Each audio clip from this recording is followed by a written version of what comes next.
What if leadership wasn't about having all the answers, but about asking better questions across time zones, sectors, and centuries of tradition? Vivek Bhide, Regional President and Group Transformation Officer at John Cockerill, has spent decades leading across global markets, complex sectors, and game changing technologies. But beyond the boardrooms and balance sheets, there is a quiet thinker. Someone who's just as curious about molten salt and hydrogen electrolyzers as he is about legacy, values, and what leaders owe the future. From IIT Bombay to the labs of Delaware, from DuPont to Fortive to John Cockerill, his story is a study in reinvention. So, what does it really mean to lead across borders and turn resistance into resolve? How do you stay rooted in purpose while innovating at scale? And when you have spent a lifetime building transformation, what does true impact look like? If you're a leader navigating complexity or a dreamer trying to connect the dots, this conversation will give you both compass and clarity. I'm Antony Alex, and you're watching Season 2 of the Leadership Lounge. Because I fundamentally believe that your learning actually starts when you leave IIT. The 4 years over there, my discipline was mechanical engineering, but it's more than just the mechanical part of it. It teaches you how to analyze the problems and how to solve the problems. The business is about relationships first. Right. And those relationships you need to nurture and you need to develop. So the work in manufacturing also teaches you the importance of safety and the importance of teamwork. I think when I was reflecting on my own journey, I always believed in that I have something in me that I can utilize to inspire others. I believe India prepares you, in my opinion, to be successful no matter where you go. And I used to travel every week, twice a week on a small 7-seater plane to go from one plant to the other. Lost all my hair because of travel in Texas thunderstorms.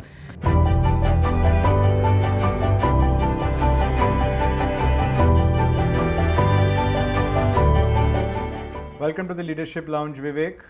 Thank you. I'm very happy to be here.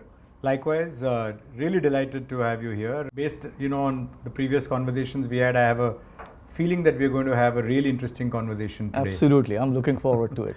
All right. So, Vivek, you're an IITian, IIT Bombay. Then you went to the US to study statistics, right? Very unusual combination, if I may say so. How did this come about, A? And B, has this, this unique combination that you have, has this helped you with sort of leadership, problem solving, etc.? I think excellent question. So let me reflect on it. IIT Bombay was really the reason I believe where I am. I owe everything to IIT Bombay and the education there. It's very difficult to get in. Once you get in there, it teaches you so much, not just about the curriculum that you are in, but also prepares you for the future. Because I fundamentally believe that your learning actually starts when you leave IIT. Okay? The 4 years over there, my discipline was mechanical engineering, but it's more than just the mechanical part of it. It teaches you how to analyze the problems and how to solve the problems. And that's what stays with you. Because if you look at our education system, until 10th or 12th standard, I was a bright student. I came in 8th in the merit list for 10th and 2nd in the HSC merit list. Wow. But once you go to IIT, it's like a humbling experience because you are one amongst the many. And everybody has a similar background. Everybody merit has a similar background. Toppers. And it really, you have to work hard at really establishing yourself in that environment.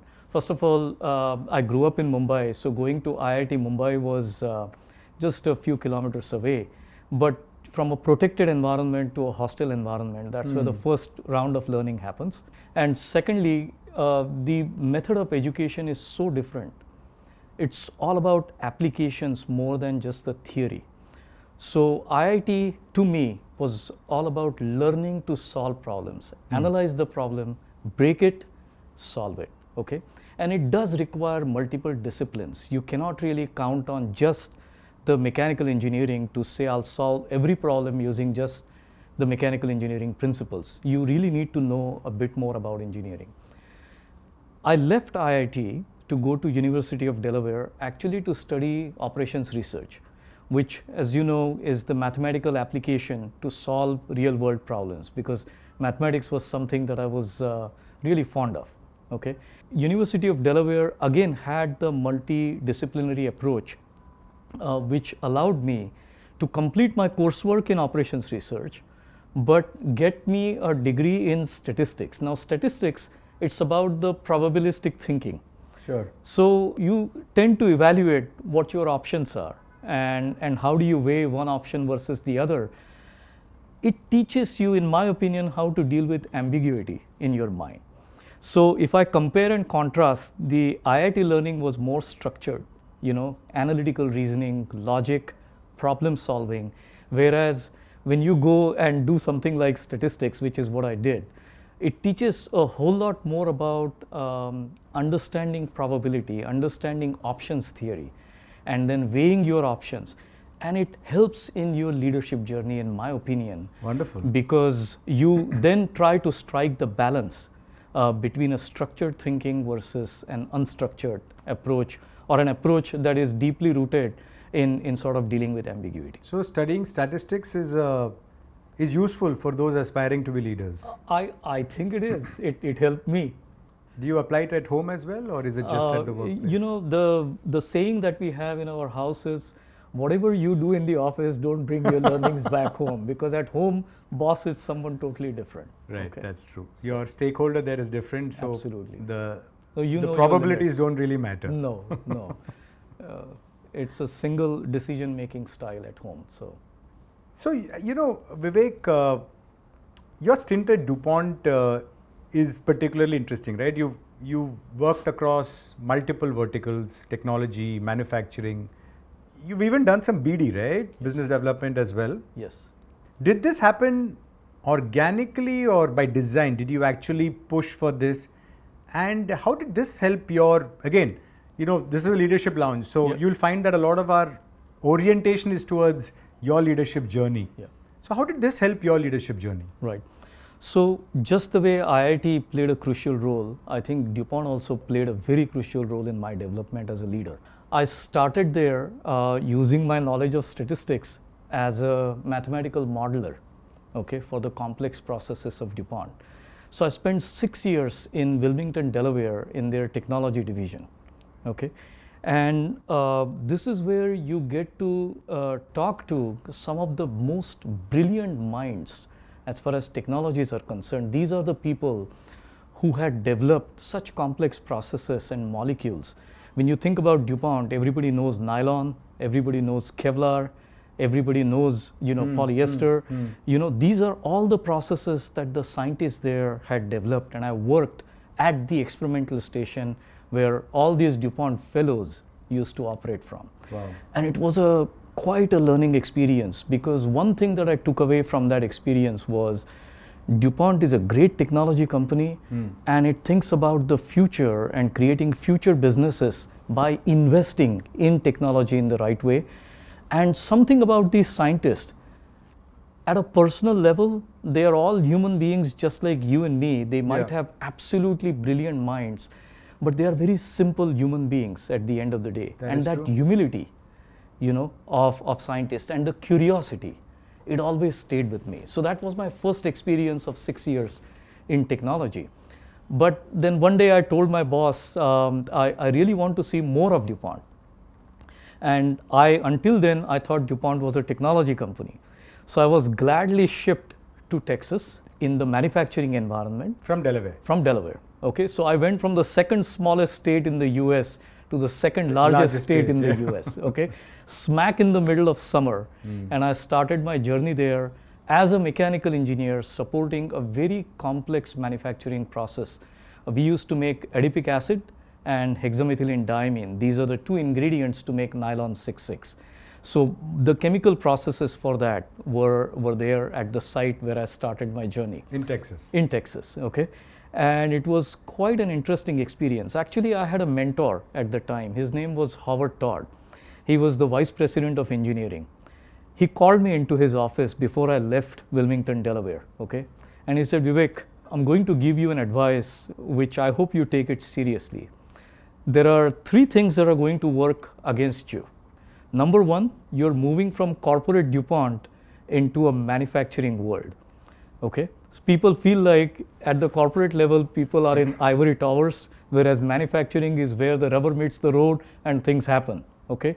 So they don't like people coming from the corporate world. Secondly, you're moving from corporate engineering into plant engineering. Once again, they believe corporate engineers are theorists, whereas plant engineers are more practical people. They can hear the sounds and decipher what's going on with the piece of equipment. Last but not the least, you're an Asian American and you're moving into Texas, okay? There are not that many Asian Americans in Texas. Not at all. But if you remember one thing, that the plants are built on relationships first, before technology, okay? If you reflect humans on first. And humans first. And the human connections first, before technology. If you adapt that, then you will survive and you will thrive. And what a powerful piece of advice that was given to me at the time when I was just about, I would say, 29 or 30, entering into manufacturing. The first 6 months at the plant, I spent working on shifts. Actually, I wasn't asked to work on shifts, but I told the plant manager, please put me on shifts. On a shift, Because during the daytime, the hustle bustle is pretty high. But when the sun goes down and when the processes are running smoothly, you get a chance to walk with the production supervisors and the maintenance supervisors all over the plant. And these are the people, honestly, I would say they taught me mechanical engineering. Wow. Okay, because they can walk by, they can hear the sounds, and they can tell me, in this dryer, trust me, within the next 2 days, this dryer is going to come down. So just by the sound, they could Just make by out the whether it's working well or not, or Yes. what are the problems, etc. And it was such a powerful, humbling experience to really look at how people, develop those practical engineering skills into them. Second aspect is we used to literally run extremely hazardous chemical processes, okay? So to make adipic acid, you require cyclohexane. Cyclohexane oxidation is one of the worst chemical process to handle, okay, if you're not careful. So the work in manufacturing also teaches you the importance of safety and the importance of teamwork, because your life depends on the job that the maintenance technician is doing, the production operator is doing, and it's like 1 + 1 + 1 has to become a 6 there. Teamwork becomes quite important. You make a mistake, you are jeopardizing the lives of not only those who are working at the plant site, but probably in the community, So you end up taking very conscious decisions, and you rely on the advice of the senior technical people and senior operations fellows before you implement the engineering solutions, okay? So that in itself was a powerful learning ground to understand the importance of safety. I always tell people safety is in my blood because of those 6 years that I spent in manufacturing. Now within manufacturing, I was allowed to work across 2 sites in Texas. And I used to travel every week, twice a week on a small 7-seater plane to go from one plant to the other. Lost all my hair because of travel in Texas thunderstorms. But the important part was the diamond manufacturing was equally hazardous, and a simplest improvement that you make in the process is so rewarding because you're immediately able to see the results of what you're doing there. Then I started thinking DuPont was a manufacturing company, okay? And my boss said, no, you really need to now start carrying the bag. I said, what do you mean by that? He said, I'm shifting you to sales and marketing now. So I moved from Texas. In Texas itself? No, I moved from Texas, which was only manufacturing, to Atlanta, Georgia. Oh, okay? Lovely. Which is where DuPont used to have the downstream marketing operations for the nylon business, okay? Now, We know it as Coca-Cola land. You but I know think it as Coca-Cola, and it is but there's a far lot more than there. Coca-Cola. Lot more than yes. that. Yeah, I know. So, shifted to Atlanta, Georgia, and I knew nothing about marketing, but I remembered Howard Todd's advice. The business is about relationships first. Right. And those relationships you need to nurture and you need to develop. Now, in this particular case, the job was quite exciting, quite thrilling, involved a lot of travel.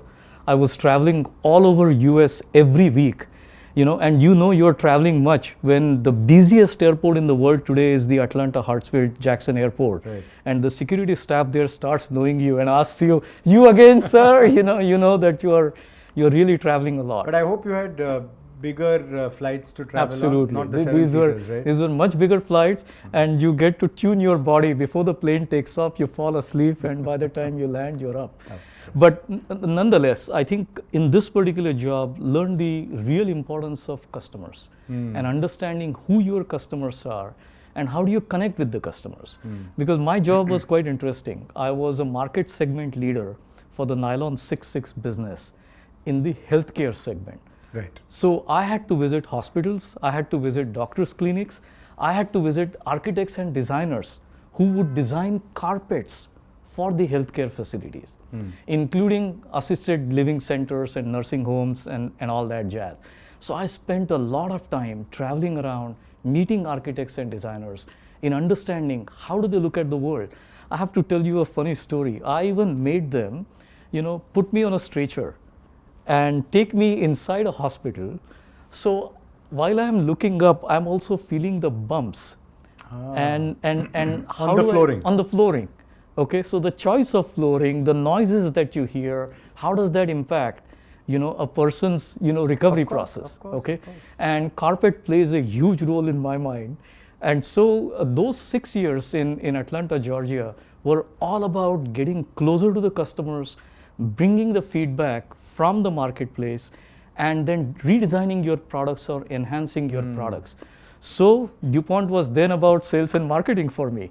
But to look back, this was such a tremendous learning ground for me, because you have seen now how technology is developed, how manufacturing implements that technology, and then how sales and marketing creates opportunities for your products to be sold. So it was a complete business exposure And this happened experience. without you even asking for it. Your manager decided that you should have exposure to all aspects. DuPont had a way of spotting talent, I would say. And they would decide to take risks on someone. Yeah. Otherwise, someone who has traveled, who has come from 10,000 miles away, who knows nothing about manufacturing in the US context, Right. why would that person be given an opportunity and taken a chance on to be put into manufacturing? And then from manufacturing to marketing, it's like a different world altogether. Okay. Agreed. But I believe India prepares you, in my opinion, to be successful no matter where you go. are. Because we live in a highly competitive world. We do. Even to travel 2 kilometers, you know how much maneuvering you need to do. And You just have to take the local train in Mumbai for a few That's years it. and you can manage anywhere in the world. That's it, absolutely. So that's how I think DuPont was a very foundational experience for Right. me from a leadership standpoint. And after IIT, I owe everything to DuPont. Okay. That's fantastic. And, these are the stories that tell you about how leaders are born, right? The experiences that shape you, the managers that make you. Yeah. There's so much of all of that really goes into making us who we are today. Yes. Can I share one more experience with please, you? please, Because I please. think it's quite important. At Georgia Tech, the founder of Home Depot, he was, I think, at that time about 75 or 78 years old. He gave a lecture to the young aspiring MBAs and the industry professionals. This guy was probably barely 5 feet tall, 79-year-old. The founder of The Home Depot. founder of Home Depot. But still very active. Extremely active. He literally jumped on the stage at that age, okay? And in a typical accent, southern accent, he started saying, "You all are smart guys, you know how to use your laptops and your Excel and your PowerPoint and this, that, and other. But I know something that I can do better than you. You want to know that?" He said, every day I go to a new Home Depot store and I stand in the parking lot. Parking lot. You Why wonder is that? why? Yeah. So I observe people as they are going inside my store And as they are coming Exiting. out, if their cart is empty, I go and ask them, why didn't you buy something? If their cart is full, I ask them, why did you buy this? Very interesting. And you know, more than what you MBAs can tell me, I know what the customer sentiment is. I mean, what a powerful experience of being at Gemba, as we say, right? And learning. So I think in these formative years, you know, you really learn the business is about relationships. Yes. And you can thrive in a business if you discover the habits and the traits to get closer to your customers. And we all have customers, whether you're working in a sales organization, in a marketing organization, or even manufacturing or HR or IT, we all have customers. We really need to understand what the customers care, whether they are internal or external, doesn't matter.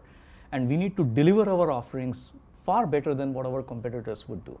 That's a terrific story and very inspiring, actually. Absolutely. Every business, I think, whatever business you may be in, B2B, B2C, manufacturing, or what have you, services. Yep. But the customer is, at the end of the day, customer is the king. Yeah, or queen. But yeah, so fair enough. That's very, very interesting, and I think it's a good takeaway for everybody aspiring to be a leader or a CEO or run their own business. Right. That the closer you are to your customer, the better faster your business will grow. Absolutely. So, Vivek, you've studied disruptive strategy with Clayton Christensen. Yes. What's one kind of disruptive idea or something that is really that you have implemented or that stayed with you, or something that you can talk about? Tell us a little bit about that.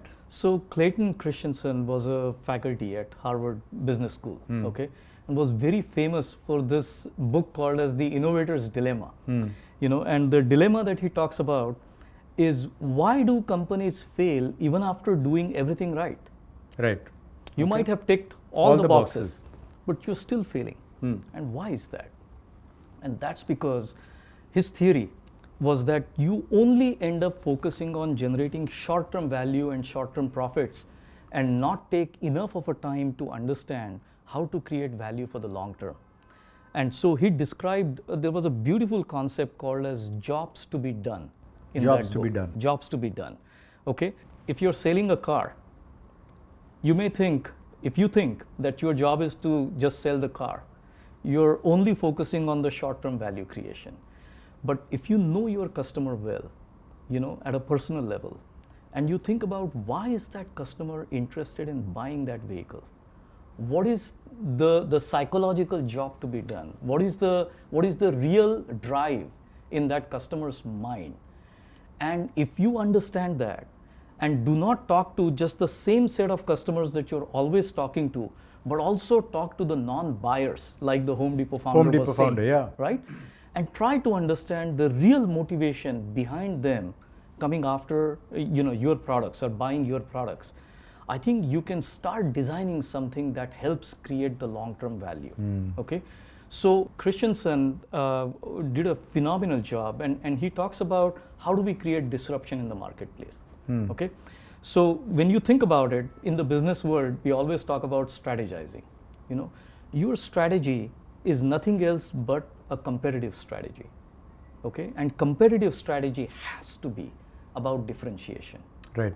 Now, how do you create that differentiation? Whether you choose to do same thing that your competitors are doing, but you do it better, or you choose to do something that your competitors are not doing and do it better, really faster, better, cheaper. Right. You know, that's how you are really positioning yourself, and that's the kind of disruption that Mr. Christensen was talking about. So one of the things that I was working on in Atlanta, I'll give you that example.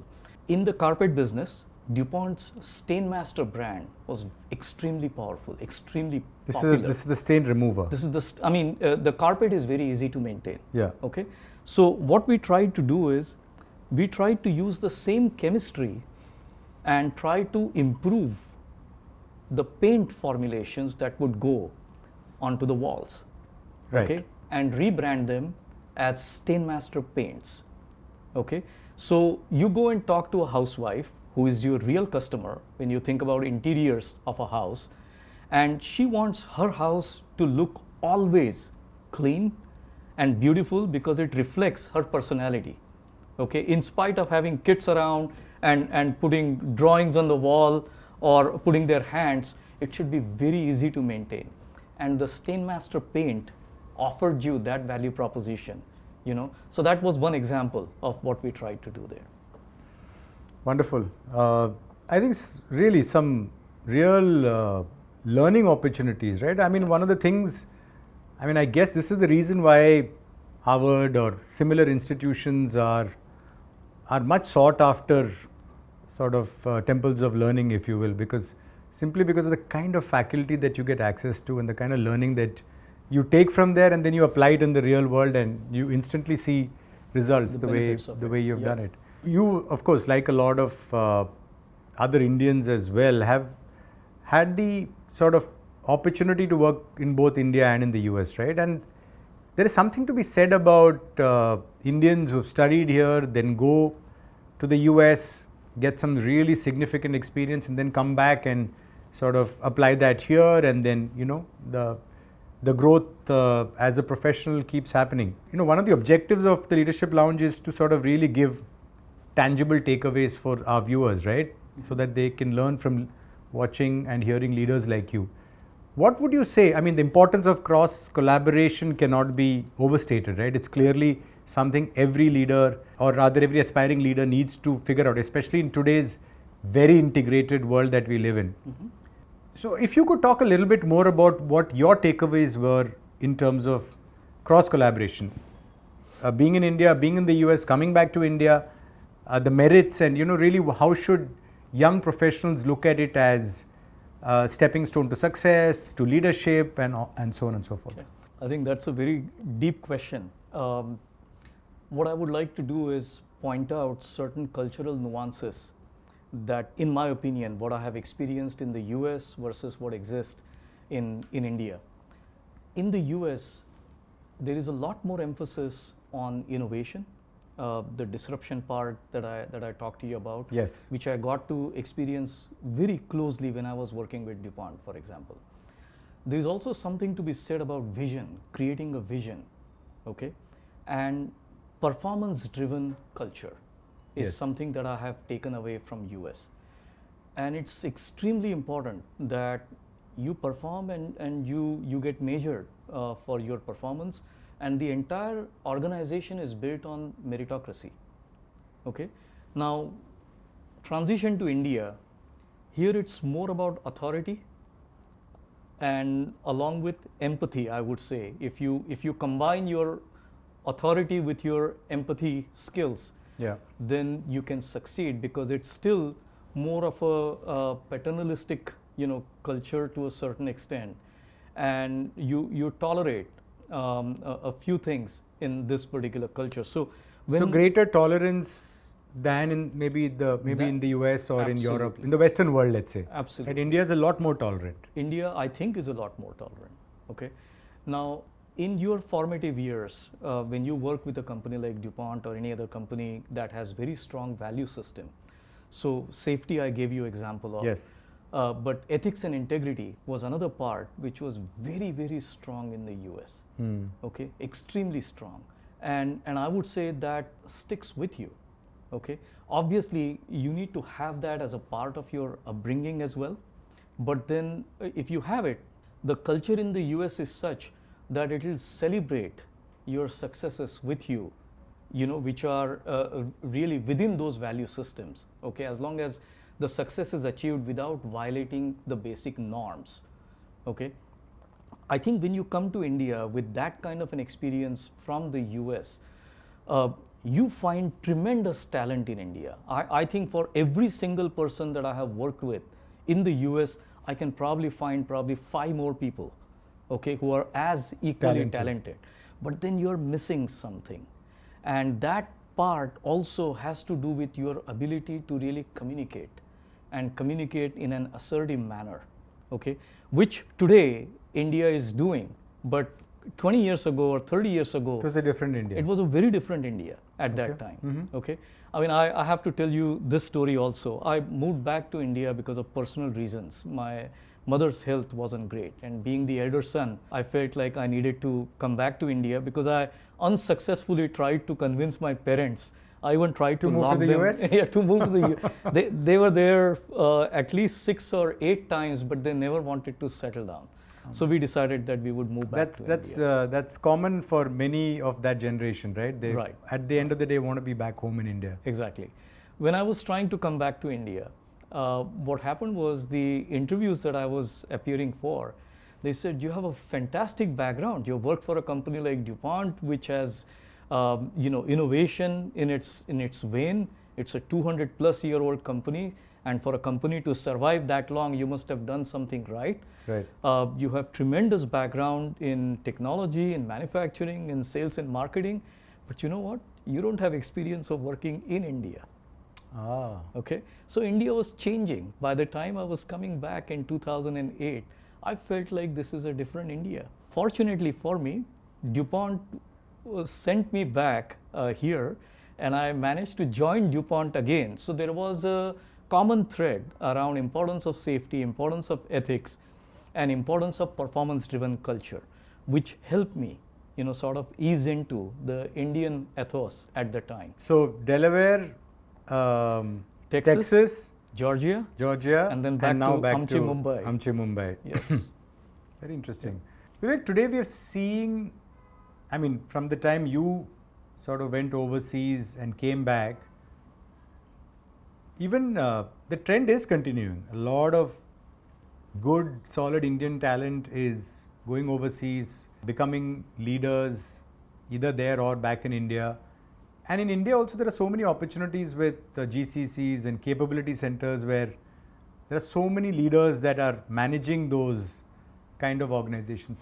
What is your advice to somebody aspiring to be a leader, particularly in a large MNC or mid-size MNC or even a capability center, because ultimately you are dealing with both Indian talent as well as global stakeholders, right? Mm-hmm. What would you tell them, are some takeaways that they can sort of take away?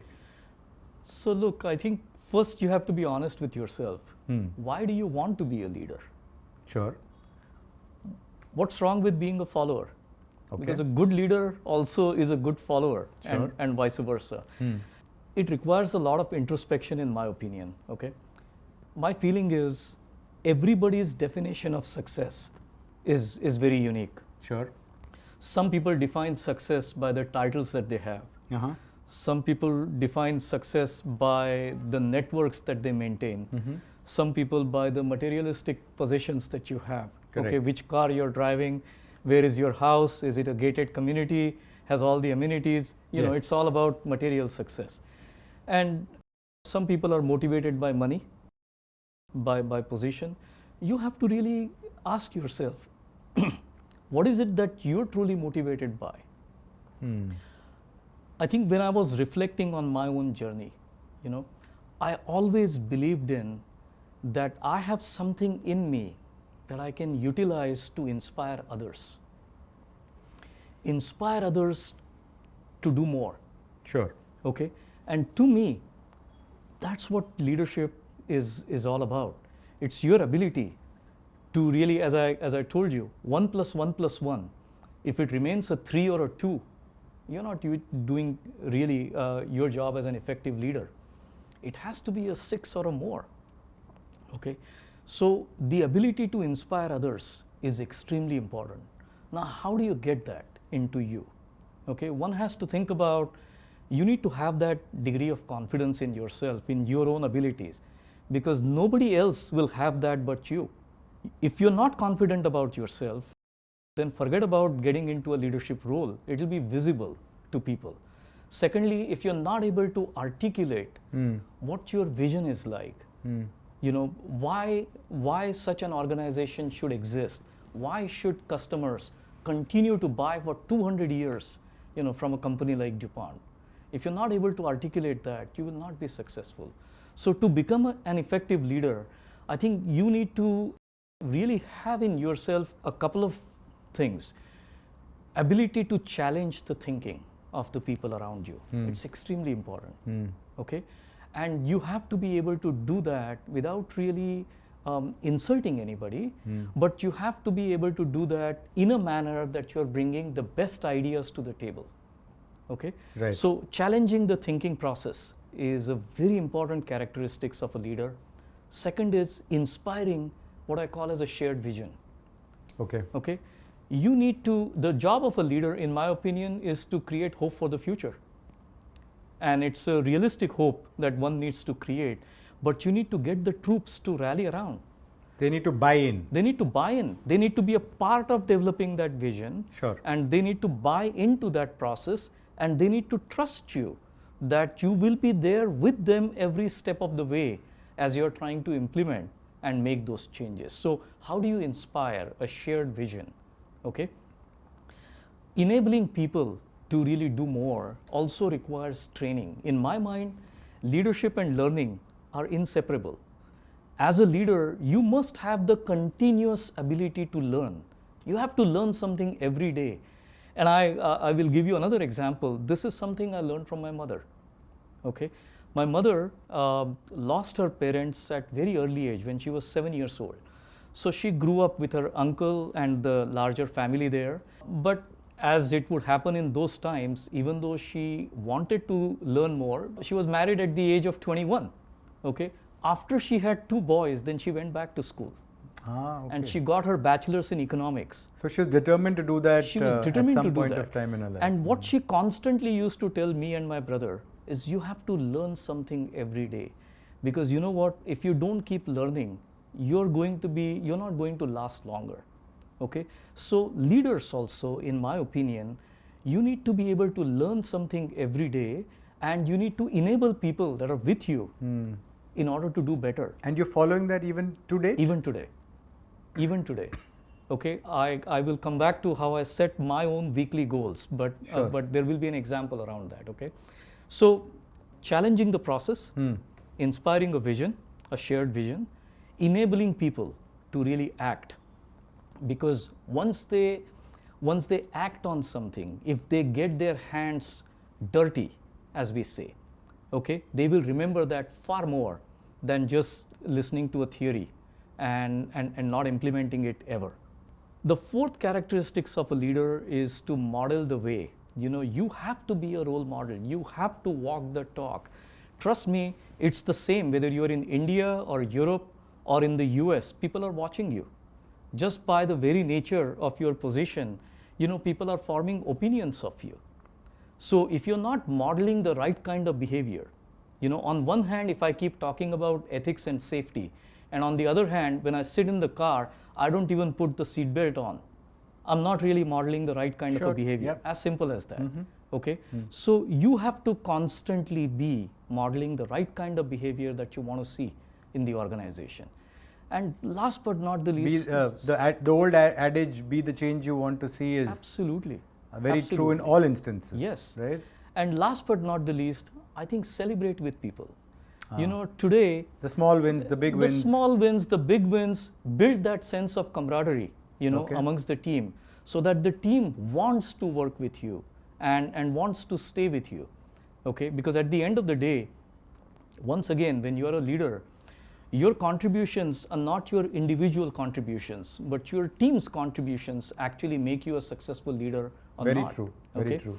Now, this particular leadership model was something that was ingrained in DuPont. You know, DuPont used to have a leadership development course. Now, in our careers of 30 years plus, you go through many different courses, okay? But this particular course has stuck with me because this simple model of leadership, I have applied it in every single situation that I have faced. Whether it is leadership in safety, whether it is leadership in customer excellence, whether it is leadership in new product launch. You can look at, are you challenging the thinking process? Are you inspiring a shared vision? Are you enabling your team, your people to act?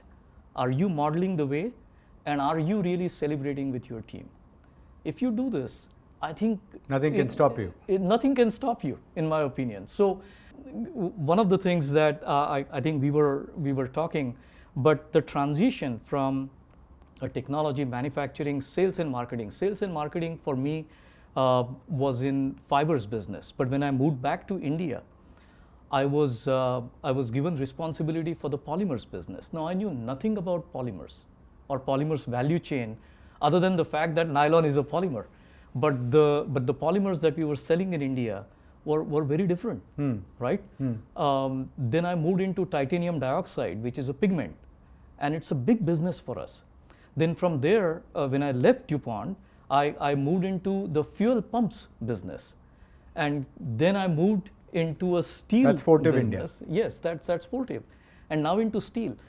The point is that if you have your fundamentals right, and if you have developed your own leadership model, and if you have the curiosity to really learn more and get closer to the customers, you can survive and thrive in any environment.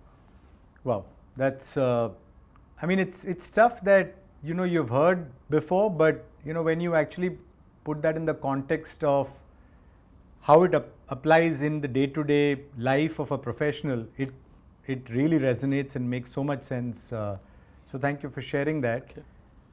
Vivek, I want to touch a little bit upon your time, particularly in both Fortive India as well as in John Cockerill. You've led through transformational times, right? What's your approach to change and navigating change? It's such an essential part of being a leader today. I guess it has always been an important and essential part of being a leader, but more so today. What is your approach? Is there a mantra? Are there 3 things that you follow? Look, change is the only constant in the business, as it's a cliche, but that's so true. Yeah. Right? I think every company goes through its own evolution. And I was fortunate enough to have worked with DuPont, which was a 200-year-old company. Then for a little while with Danaher and with Fortive, which is a highly successful, another US-American multinational. And then now with John Cockerill, which is again a 200-plus-year-old company. Now, for companies to survive that long, there's something about legacy companies. Something. And Vivek Bhide, you are mutually attracted to each other. Absolutely. Sorry, I didn't mean to disrupt your chain of thought. No, but it's so true. Right. Because I believe legacy is not something you leave behind. Legacy is what you create within. Absolutely. Okay. And I think these companies that I have worked for have created something in me, okay, which is really that desire to sort of survive no matter what exist in the outside world. If you look around today, really we are in a VUCA world, volatile, uncertain, complex, ambiguous, yeah. You name it. Some of the things that are happening today, nobody would have imagined, would have happened a few years ago. For sure. But we are there. And so you constantly have to be able to adapt to the situation, which I think Indians are very good at. Okay, so as far as change is concerned, you just have to figure out how to adapt to the changing parameters all along. And coming back to my current company, which is John Cockerill, right? Yeah. A 200-year-old company, but our mission statement clearly states, you have to meet the needs of your time. What a powerful way to think about it. You have to then start thinking about, what am I going to do differently to not only meet the needs of today, but create something which will save this company and let this company thrive for another 200 years. Grow and thrive, yeah. Okay. So a 200-year-old company is saying that you have to adapt to the times. You have to be relevant to the times. You have to be relevant. Which is the only way a company can survive and thrive for 200 years, right? Yeah. It's so true. In a world of startups where the average lifespan of a company is 5 years, 10 years, maybe 15, I had the fortune to really learn from companies which had existed for 200 plus years. Right. And the only way to survive is to really ride and make the change happen. Okay. Constantly. Now, what you need to change will depend on the business cycle that you're going through. For example, a few years ago, we all were stuck with the COVID pandemic. Right. Which nobody saw. And we were totally unprepared for. And as the luck may have it, I had just joined John Cockerill in the month of February, and I was making these grand plans. to 5-year plan. 5-year plan to grow the business. Yeah. And guess what? March 20. Lockdown. We had the lockdown. Okay. So then what happens? Well, my inventory, my customers declare force majeure. So my entire inventory is stuck because my customers are not willing to buy. My cash is stuck. Everything is So you have to adapt. So the need of that time is to then cash becomes, of course, employee health becomes your priority number one. Naturally. But then beyond that, to survive, cash is even more important than profits. Okay? So how do you conserve cash? And how do you really collect your money on time in that difficult of an environment, working with the customers? Once you do that, you also had to take certain tough decisions. I wasn't expecting that within the first few months of joining, I have to think about restructuring. But you had to do it. You have to be able to adapt. Survival becomes paramount at that point of time. Absolutely. Vivek, anything you did that is kind of, that you can share with us as, one thing that really you did, either because you thought it was required or because it was necessary, whatever it is, but that one transformational change that you had to do, particularly during these trying times? Absolutely. So look, focus on cash, as I told you, was the critical, need of the time. But you have to remember that you also have to think about the future. Okay. Yes. And we actually ended up, once we got our ship properly controlled, right, then the focus was, now let's use this opportunity to create the businesses for the future. Right. Okay. And one of the things we started looking at is, okay, COVID is here, lockdown is here, but beyond this, what are the technologies that John Cockerill has which will create value for India in the long term? Right. So one of the things that we quickly did was to scan the marketplace as to where the next round of growth beyond COVID in India will come from. Right. And we could clearly see there will be investments in infrastructure because the government was already on a roll to invest heavily in infrastructure. There would be value for decarbonization technologies. Okay. And John Cockerill had businesses that were centered around the idea of decarbonization. So we picked up the topic of creating a business or a business proposition for bringing the hydrogen technology into India. And this all happened during COVID. Right. We started talking to the potential partners, to look at establishing a JV here. And during the COVID time, we actually selected a partner and we formed the JV to create hydrogen business or the electrolyzer equipment business in India for the green hydrogen. Once COVID and everything, all the restrictions are lifted. Absolutely. But you put the framework and the foundation and everything in place. Exactly. Wow. Okay. That's So, great. yes, there are challenges, but there are also opportunities. And as Clayton would always like to say, right, don't just think about short-term profits, but think about what you want to do for the long term. And this was one such example. The second example was, I would say, India also has put a lot of focus on defense. And John Cockerill, for 200 plus years, has had defense-based technology. Yes. So we started... Turrets, right? Yeah. Tank turrets? The tank turrets that we make. So we don't have such friendly neighbors to the north. We all are aware, right? And in the Ladakh region, you cannot take we the... don't have friendly neighbors now all around. All around, right? But particularly in the north region, you cannot take the 160-ton tanks, to the Ladakh region that easily. Right. So DRDO had sponsored a project to create light tanks. Right. There are only 2 companies in the world who actually had the technology when this project was announced. Okay. So Larsen and Toubro decided to work with John Cockerill during that time. John Cockerill being one of the 2. John Cockerill being one of the 2. And so now we have announced a defense joint venture in India, but the roots of this were during the COVID time frame. Okay. Meaning the conversations with L&T started then? Absolutely. Okay. Absolutely. Now our defense procurement is slightly longer. Time consuming, yes. Yeah. But the point is that we not only managed to save our existing business, but you talked about what you did to really change the way we do business. Today, we have 3 businesses in India. When I started, we had only 1 business. But now we have 3 businesses. And the 4th one, which will be a joint venture, is on the way. So the 3 would be steel, hydrogen and defense. Absolutely. Okay. Okay. And now the 4th one is just around the corner. We'll be happy to announce that in a couple of months. Okay. So one can use the time wisely to really stabilize the existing business, but manage change in a way that really gets you closer to the marketplace. And in the Indian market, my only regret is that we should have actually done this much before. Much earlier. Okay. Oh, that's very inspiring. And I'm particularly excited by the collaboration with L&T, defense collaboration, and all of the technology that's coming into India. Yeah. So thank you for that. I think it's there's so much exciting work that's happening in that space, and Absolutely. so much opportunity as well, right? Yes. There are times, I'm sure, as a leader, you face resistance, particularly when you're trying to bring about change, transformation, etc., right? What is your personal philosophy? What keeps you grounded? What keeps you focused? How do you ensure that you're able to navigate the organization through that and get to the objective that you'd want to?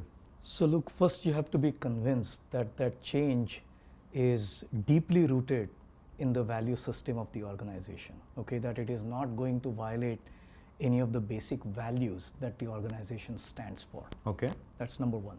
Number two, remember the concept from Clayton again, jobs to be done. Mm-hmm. If somebody is objecting to the change, you really have to get to the root of it and try to understand where is the objection truly coming from. Sure. Because at the end of the day, we all have not just a physical need, a psychological need as well. So when people feel threatened, either at the physical level or at the psychological level, they tend to up their barriers and then resist the change. Okay? So where is that resistance coming from? Which is where you truly need to spend some time to understand why people are resisting the change. Okay? What is it that's causing them to resist the change? Now this is again, if you have the luxury of time. I mean, if we are in a crisis and we need to implement change, we need to implement change, period. No So then you just questions push it asked. through? Then you push it through. Okay. Okay? There are times for dialogue and there are times When it has to be done. When it has to be done, it needs to be done. But particularly when you're making certain drastic changes that can have impact on the structure of the organization, it can impact jobs, for example. It can impact you exiting certain businesses. You really have to understand how it will impact the people and how do you make sure that you're cognizant of that, you're cognizant of your own actions. And remember, as a leader, once again, your role is to create the hope for the future. Of course. Okay? So how are you still creating the hope for the future? Okay? So as a leader, do you see your role primarily as an evangelist, as somebody who's actually building, that showing everybody the way, leading the way, showing them the big picture, and then there will be people who will execute. But your job is to get everybody on board with the larger plan. Leadership is very tough. Okay, it's doing both. Okay. It's taking the necessary actions when it's needed to be taken, and also at the same time build the future. Okay, and so every action has its own consequences, and particularly as a leader, you need to have that empathy. You need to have that listening, ability to really go deeper into why people are resisting certain changes, and then how do you really bring about the change still, which is what the organization desires you to do. Yeah. Okay, so it is hard work, and this is where your soft skills, become Matter. quite important. Understood. Okay. Vivek, you worked in a lot of organizations, headquartered outside, and then you've come back and worked on the Indian side, right? Have you ever been faced with situations where HQ wants you to do something, but you're pretty much Indian for all practical purposes, no matter what passport you carry? You know that it's not going to fly here. That the culture and the ethos is very different, right? How do you deal with that kind of a situation? I mean, I'm sure many leaders and CEOs find themselves in that position, right? Do I just, say, fine, it's a diktat from headquarters, I have to carry it out, this is my job? Or do you have a different way of dealing with it? You have to understand why they are asking you to do something, and if there is a way for you to really present your own viewpoint. It's very important. At my level, I report to the CEO of John Cockerill. Right. Okay? I have an Global open CEO of John I Cockerill. have an open channel of communication with him. I can explain to him why certain idea will work or will not work. But at the end of the day, he's my boss. And his word is final. And at the end of the day, as long as I'm not compromising on my own value system, by the action that I'm asked to take, I'm okay. Okay? But if it involves compromising my own value system, trust me, I will not do it. Of course. Fair enough. And I think those are words to live by. Yeah. So your advice to leaders is do your best to convince the powers that be that there is an alternate course of action, or the consequences of what you want me to do are X, Y, and Z. Right. If you can get their buy-in, great. If not, as long as there's no conflict with your personal values, you will have to carry out whatever is required. Look, but in order for you to have that dialogue, you need to establish enough of your credibility first. Naturally. Right? Without that, nobody is going to listen to you. Yeah. So you need to be authentic, and you don't have to lose yourself. You don't have to lose your Indianness in becoming a leader in an American company or a European company. Okay? I think we in India, in my opinion, we sort of undervalue what we are made up of. And that's been my biggest learning after having worked for 20 years in the US and now here in India for almost 17 years. People just don't know how to market themselves and how to differentiate themselves well using assertive communication. If you have that kind of a rapport and a good track record of performance, people will listen to you. But then at the end of the day, if it is not your company, you have to do what is required. You have to do what is required. Of course, because there's a larger strategy that is that might have to be implemented globally, etc. But I want to continue with that thread on assertive communication, which I feel many of us Indians are not comfortable with, because by nature I think our style of communication is very passive aggressive even, and we are not really often clear about what we want to convey or communicate, right? Correct. So particularly with companies that are headquartered, different strokes for different regions. Right. What may work in the US may not work in Japan. Absolutely right? not. But what you say with respect to assertive communication, Vivek, really works well for companies that are headquartered in the West. Correct. Largely US, but also European companies. I think they value assertive communication. Absolutely. They would want you to challenge the thinking, as I said. Because that's what you've been hired for. Exactly. Because if you don't bring yourself fully to the job, then why are you there? Okay. And I think this is something I learned from my mentors. I was fortunate enough within DuPont and also within Danaher and Fortive to have solid mentors. This cultural adaptation is crucial in your success within the company. Communication plays a massive role, probably far more important. We in India, what I have seen youngsters, they would do so much, but they wouldn't want to talk even this much about what they have delivered. Okay? Whereas in the Western culture, I'm not saying everybody does it, but people tend to do so much and they talk more. So much. But you see that in the current generation of Indians as well, the younger lot. It gives me tremendous hope to see today's generation. Right. Because they're not afraid. Not at all. They're not at all afraid. They're willing to take a chance. They're willing to take a break from work if needed. They're willing to invest in themselves.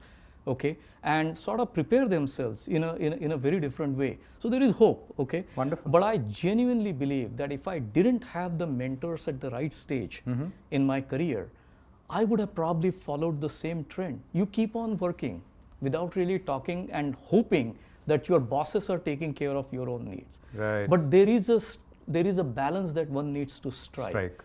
Don't oversell yourself, but at the same time, don't be shy about legitimately asking for what you deserve. Right, there you go. Okay. That's very, very useful to know. Yeah. You have a very, very deep interest in innovation, and I really want to touch a little bit upon that, right? Molten salt technology, electrolyzers, green hydrogen partnerships, right? The future really seems electric. How do you sort of fuel that, keep that spark alive, fuel that spark of innovation in both in yourself as well as your team, right? How do you keep it going? Right. How do you keep people energized? Right. So look, I'm very fortunate once again because John Cockerill talks about meeting the needs of the time today and tomorrow. And the focus is that we have only one planet to live on. Okay. So let's be very careful about protecting that particular planet. So not just is sustainability a huge big part. big word at Huge John part. Cockerill? Yes, and decarbonization is a big word. So if you notice, the main reason why I believe these businesses have survived for 200 plus years is because they have adapted themselves and focused on the technology development which will continuously advance, the way one thinks about decarbonization. So let me give you one example. We are very prominent in the steel business. Now steel is a highly polluting industry. Okay, 1 ton of steel using the blast furnace process that most of the Indian producers would use today. It's the old traditional style of... will almost generate like 2 tons of carbon dioxide. Now, is that the legacy that you want to live for the future, right? When you can work on the next generation of steel technology, where the environmental impact will be literally zero, that's something that John Cockerill is working on. E-steel? Well, it is called, there is a proprietary process that we have there. Okay, wonderful. But the carbon footprint is significantly lesser. Significantly, I mean, it's minuscule. It's almost non-existent. Okay. Now, in order to bring that innovation into a commercial success, it's a different ball game altogether, because you have to prove that technology, you have to find the right investors, because this will require investment, and then you have to convince the customer, okay, at the end of the day, that this process will be far better than anything that they are doing right now. One other fact that you cannot also ignore is that if I bring quote unquote green steel to the market, would consumers like you and I would pay a premium if that comes at a premium? Okay, it's one thing to say I want to produce green steel because it's the right thing to do, but tomorrow if you're buying your car and you say that this would car, I pay a little more for a car manufactured if it requires, green steel? right? Yeah. So you have to really think about what would the consumers ultimately do? Will there be demand? How do you use the technology to lower the cost?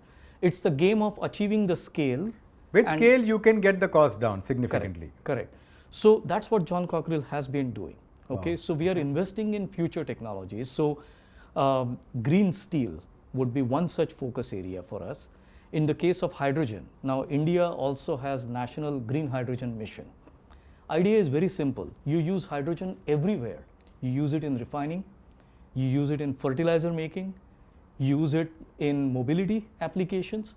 Now, if today that hydrogen is produced using fossil fuels, you're again polluting the environment. Right. Okay, how do you start substituting the fossil fuel based hydrogen with green hydrogen slowly and steadily, such that we achieve the state like what you and I have in our car fuel?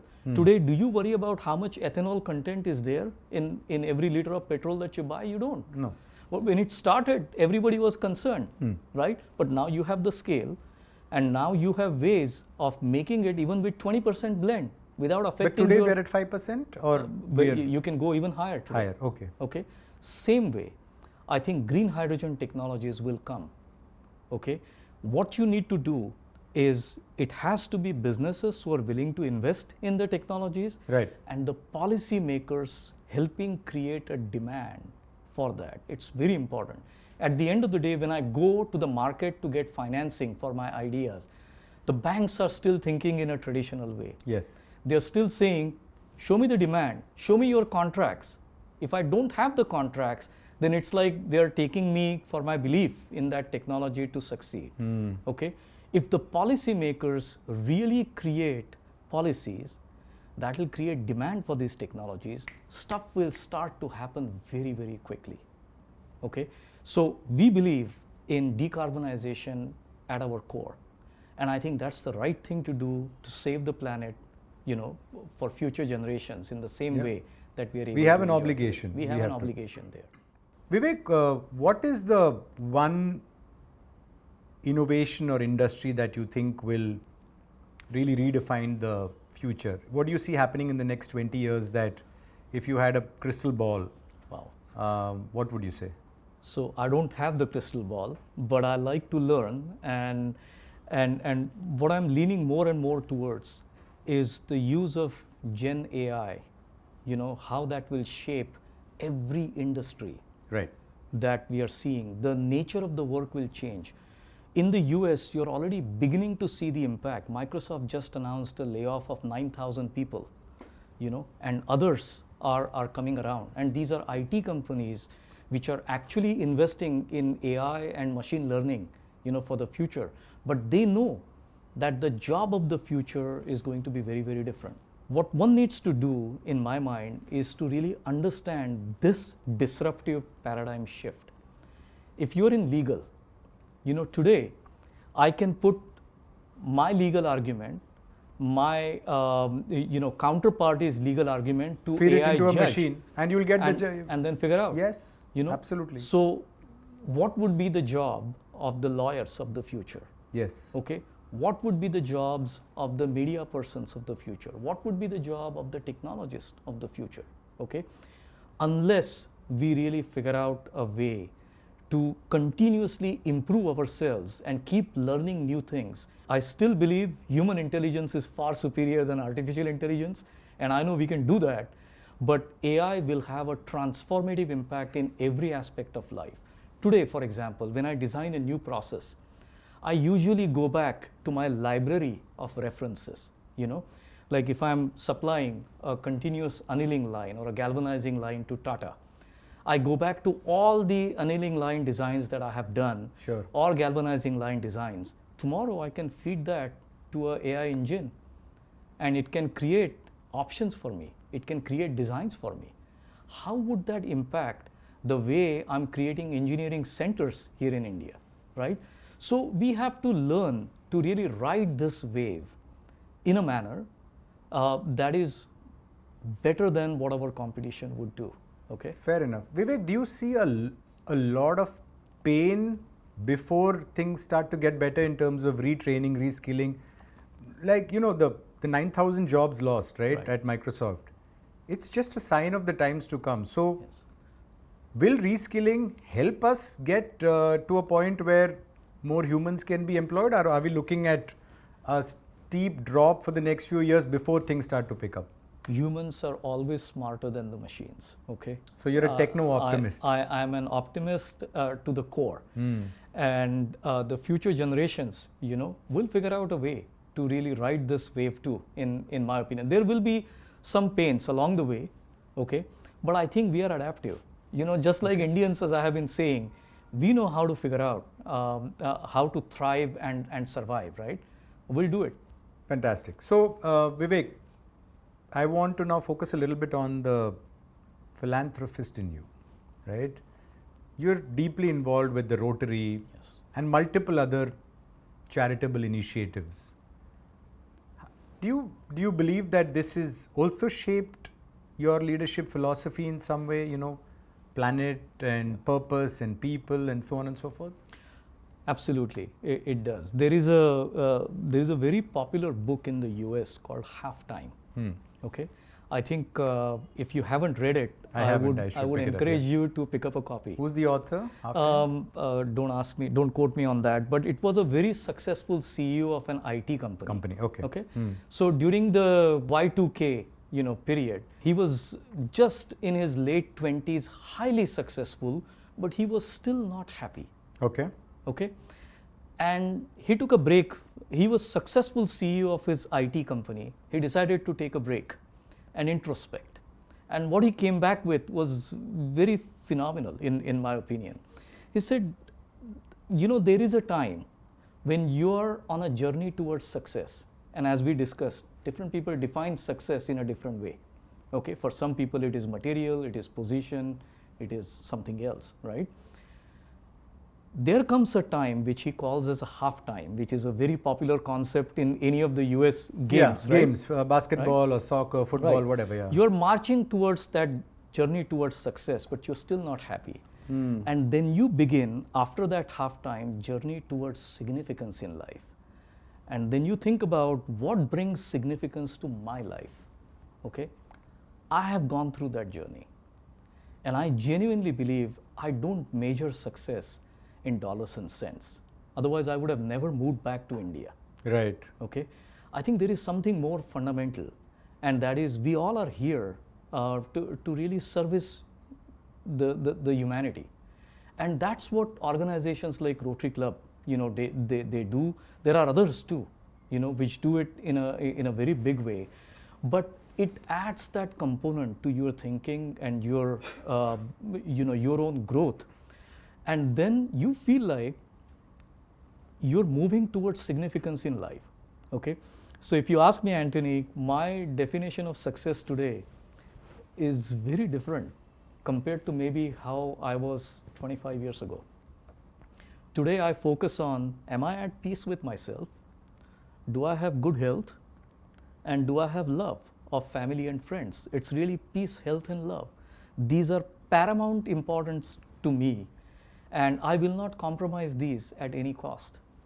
Okay? So at halftime, these are your mantras for absolutely for success. I genuinely believe that in everybody's lives, for some people it may come at the age of 60. For some people it may come at the age of 25. Sure. Right?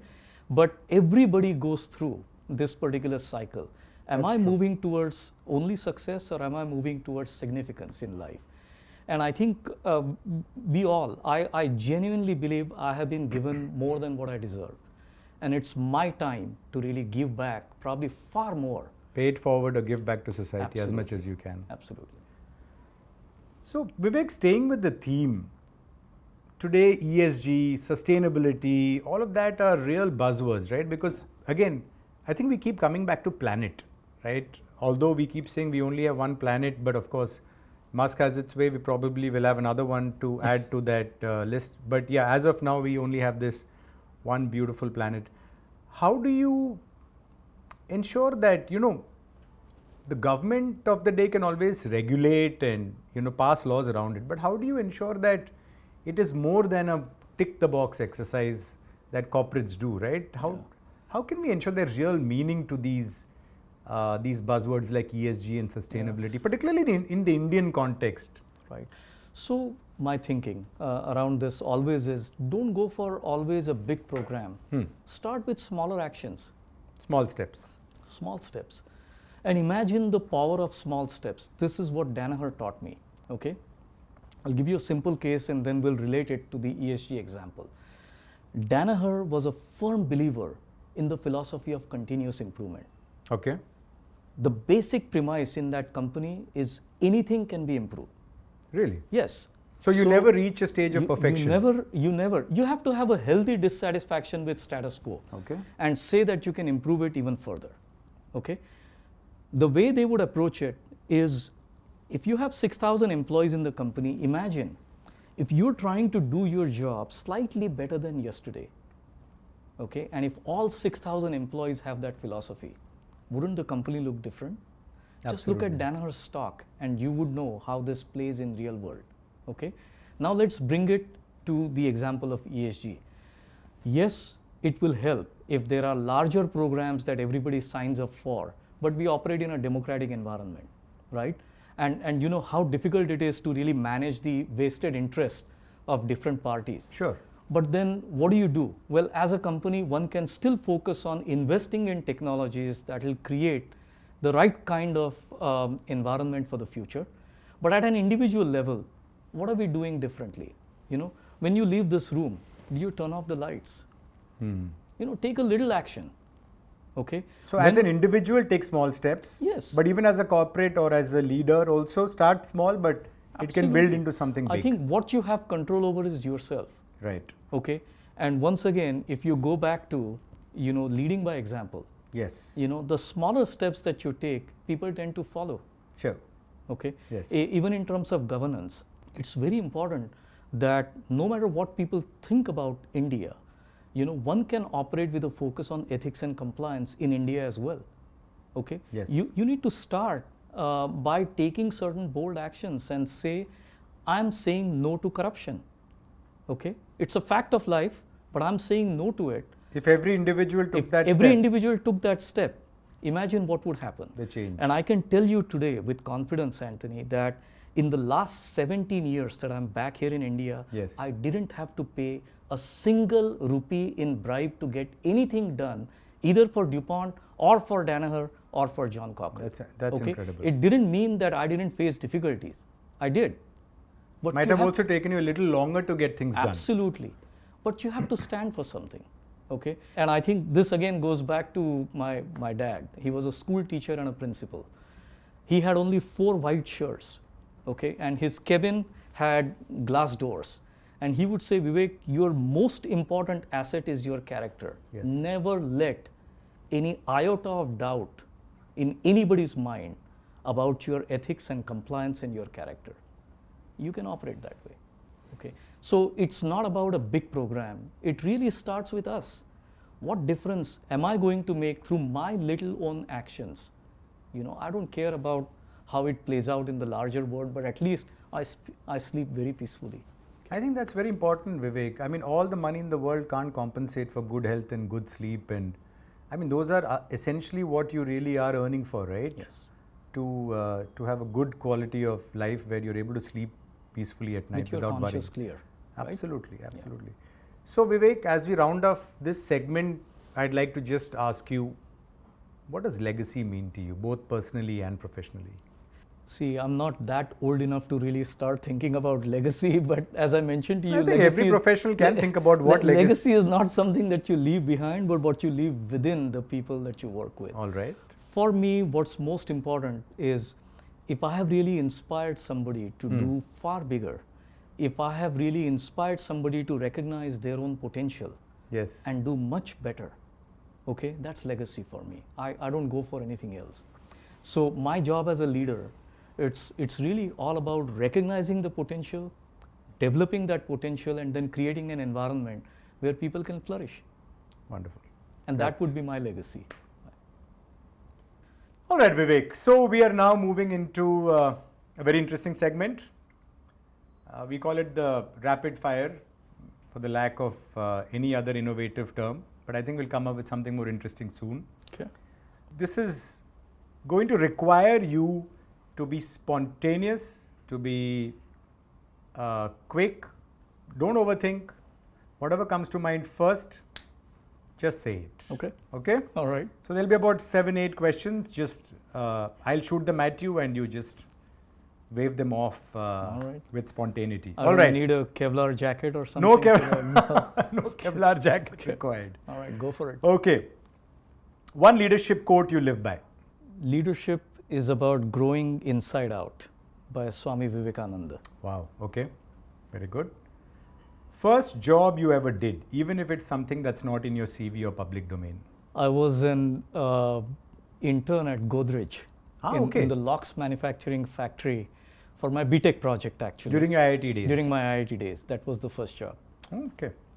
A book that changed your view on leadership? Oh, without any doubt. The Innovator's Dilemma by Clayton Christensen. And the second one is the Leadership Challenge. The leadership model that I talk about is based on, and it's by author Bosner. I forget the first name. Okay. A leader from history you would love to have coffee with? Swami Vivekananda. Oh, that's lovely. Your proudest failure, something that did not work out but taught you a lot? I wanted to get the full scholarship at University of California, Berkeley, and I didn't get it. And I learned heck of a lot from that. Otherwise, I would have been a PhD in mathematics by now. Wow. And I would be teaching at Berkeley. But I think it worked out okay for me. It worked out really well, right? Okay. We have you here. Yeah. Innovation or tradition, if you had to pick one for your company today? Innovation. Okay. A hidden talent no one at work knows about. We hear you sing. It's true. It's singing. I'm still learning music. So is it, it's not so hidden then? It's not so hidden if you have stood outside the bathroom. You know why my showers are long? Because the moment cold water comes on you, you start singing. And you don't care about the world, Mumbai or Delaware, where's your heart? I Mumbai. think I know the answer. Mumbai. But yeah. Okay. If not an engineer and leader, Vivek Bhide would have been? A mathematician. Yes, I guess you answered that a while ago. Okay, all right. I have to tell you, Vivek, you did fantastically well in this round, primarily because you were so spontaneous with all your responses. So thank you very much. Thank you. Thanks for the opportunity. And I genuinely hope that I have been able to share whatever I have gathered throughout my 35 years of career, thanks to enormous number of mentors who have invested in me. And my passion always is to inspire that spark within somebody when they particularly don't recognize they have it. Yes. And once it is ignited, you cannot and stop we hope that. that you're able to also pay that forward in some shape or form to people you're mentoring. And Absolutely. Okay, but we're not done with you yet, Vivek. There's one more question that I have for you. Okay. And it is sort of, we want to end on a self-reflective note, Okay. right? So if you were to, as we wind down this very, very interesting discussion that we have had, if you were to write a note to your 25-year-old self, Wow. right? Primarily around leadership and maybe success or whatever it is that you would like to focus on, what would you really say to yourself? Let me think. I think what I would say to myself is, first and foremost, life is too short. Take risks. Okay. You will fail. You will not get everything right the first time, but it's okay. It's okay to make mistakes as long as you learn from them. That's also Okay. the age to make mistakes and take risks, Absolutely. right? And be curious, learn. Because what you have in yourself today may become obsolete unless you keep learning something new and exhibit the curiosity. Okay? So it's quite important to keep learning something so that you are able to change yourself and move into a completely different role a couple of years from now. So don't be afraid of the technological changes. Human species have figured out ways to survive and thrive using our intelligence. So I think we are far better than the artificial intelligence that's floating around. And last but not the least, always be grateful for what you have. You have something unique in you. There is nobody else who is like you. Yeah. And the sooner you recognize that you are different in a particular way, then you can figure out how to really build on that without losing authenticity. So don't be afraid. You are unique. Your job is to really challenge yourself daily till your potential is reached. That's what I would say. That's wonderful words. I think definitely would like to sort of imbibe that in my thinking in my life as well, because I do feel that there makes a lot of sense in terms of what you said about risk taking, and but also the fact that humans have survived and thrived and adapted for probably tens of thousands of years, if not millennia. So why worry too much about human intelligence versus AI and all of that stuff? We'll figure it out. Yes, we will. So on that note, I want to thank you, Vivek, for a very, very enlightening conversation. It's been absolutely wonderful learning from a leader like you. And I hope our viewers really sort of take the message from you and use it they're able to use it in their day-to-day life and probably get to a place where you have got to. So thank you so much for coming here, being on the show, being on the Leadership Lounge, sharing your views. Deeply appreciate it, and wish you the very best for continued success. I appreciate the opportunity as well. And if there is something I can do better, please have your viewers to share that with me, because I would always like to learn and keep myself getting better. Okay?